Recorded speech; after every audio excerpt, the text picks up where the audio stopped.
Two black teenagers in South Africa who were cousins on a family vacation were attacked by a group of white men for trying to use the swimming pool at the resort where they were guests and staying at, and more than welcome to be using that pool. But three of those white men who attacked them have now been arrested and charged, 2 with assault and 1 with attempted murder. So we'll get into more details about what happened, but first let's get a look at these men's faces.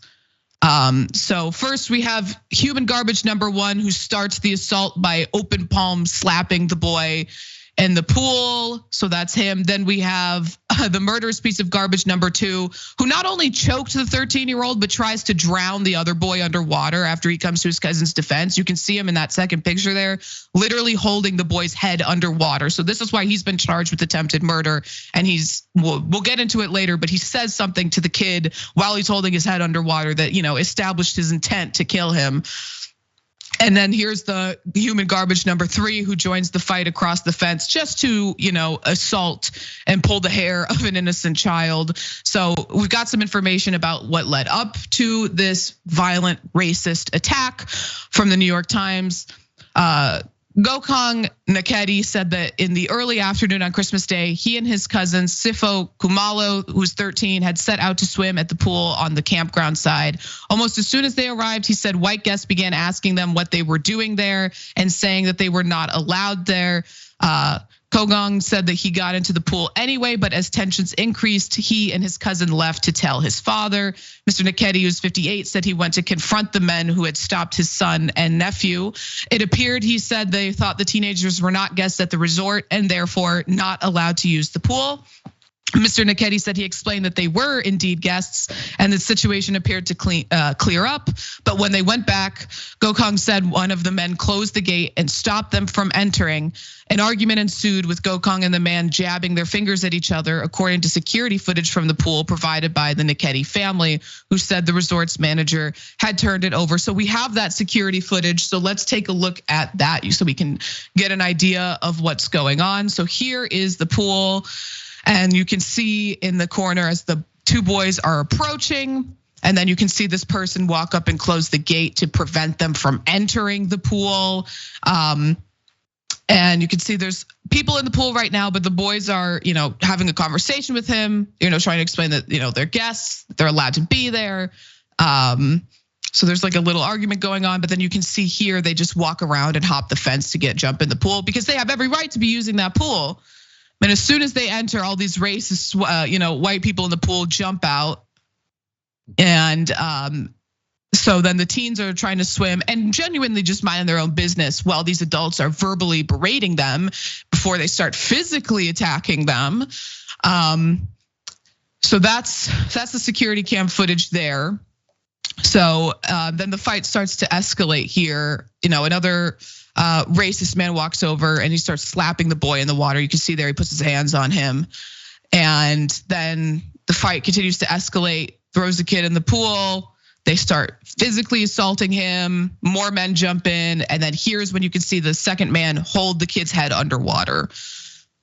So this is why he was charged with attempted murder. Truly horrifying and disgusting scene at this pool. Those boys had every right to swim there.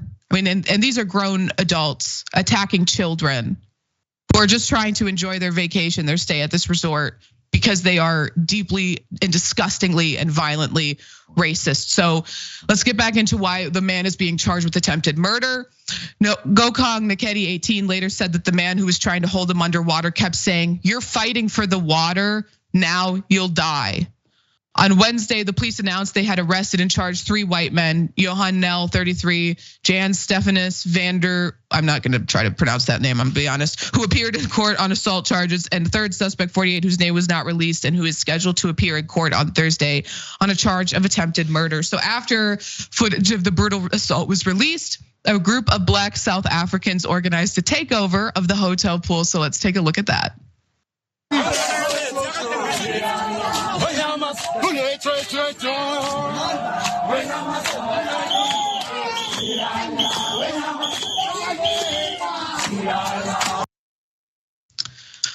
And good for them. I'm grateful and glad that they are, the South African government seems to be taking this seriously and prosecuting these men. Of course, we all know South Africa has a horrific history of apartheid and racism, and that it's continuing to have that history. The same thing we see here, the civil rights movement advanced, advanced the rights of people of color in this country, but did not end racism. We still see racism today, not just in our institutions, we see it on an individual level.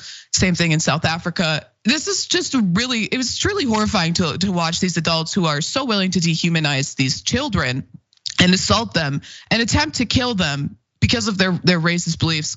Conscious, I'm gonna bring you in here now. What are your thoughts on the story? Man, sadly, I think this story illustrates how white supremacy and structural anti-blackness is global.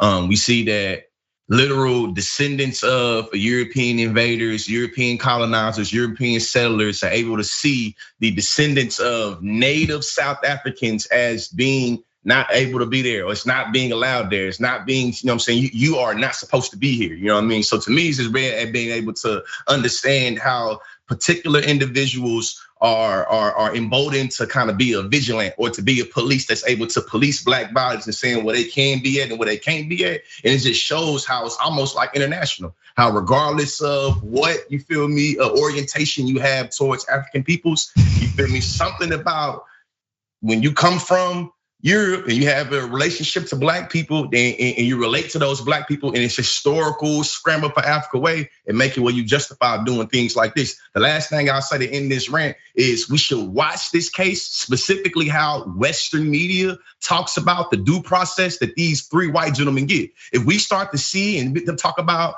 impartiality or talk about the case being unfair, we should really, really pay attention to how the global economy, the global community responds to quote unquote unfairness in court. Yeah, absolutely. And we'll keep our eyes on it. And I do want to say there's just something so egregious about, white people living in Africa who are, settlers and colonists thinking that they have any right on God's green earth to be telling, indigenous Black South Africans where they can and cannot go in a country that belongs to them and not to you. I'm sorry, like you men are not from Africa. Like let's just level with it like that, okay? You're not from there.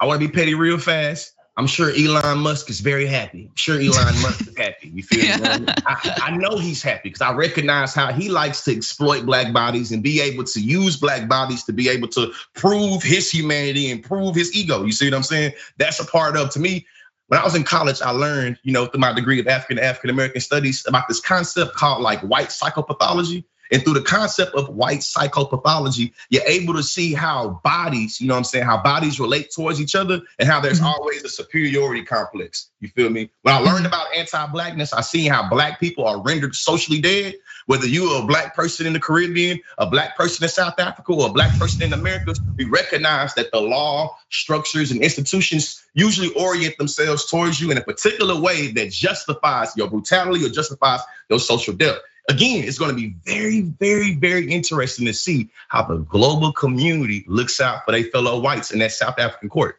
Yeah, absolutely. And just speaking of that, just it reminds me, particularly this incident with the pool reminds me of this civil rights era photo from the United States of a hotel manager in Florida pouring acid into a pool to harm a group of Black people who were protesting the whites only policy. I mean, this man was willing to go so far as to cause serious damage with acid to these people because he didn't, he was so terrified of like the concept of Black bodies and what he deemed as being a whites only space. And it's grotesque. It sucks that we're still seeing stuff like this in South Africa. So whenever, particularly Western media tries to tell you that we've solved racism, that racism is over. You need to be aware, everybody watching, that is so much not the case, especially, white people like me. We don't have to face racism, on a personal level every single day. A lot of people, it's easy for them to just sort of ignore what's going on, but we really need to be listening to the voices of Black people, people of color who are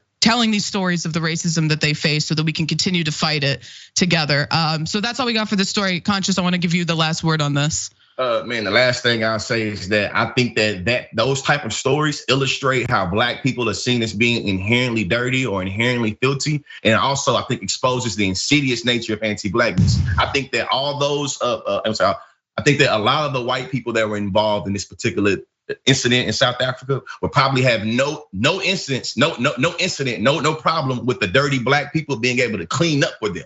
You see what I'm saying? But the Black people are seeing so inherently dirty that it's going to contaminate the water to ways I only want you around me. You see what I'm saying? So to me, it reminds me a lot of how Black people were seen as being so dirty that you can't drink the water fountains from me. You feel me? You can't be able to do X, Y, and Z. But you know what? You can breastfeed my child. You can clean my home. You can fix me some food. You know what I mean? To me, it shows really how Black people are seen as being fungible objects that can be used to however the world want to use us.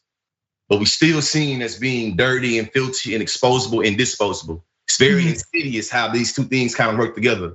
Yeah, absolutely. Insidious is definitely the right word for that situation.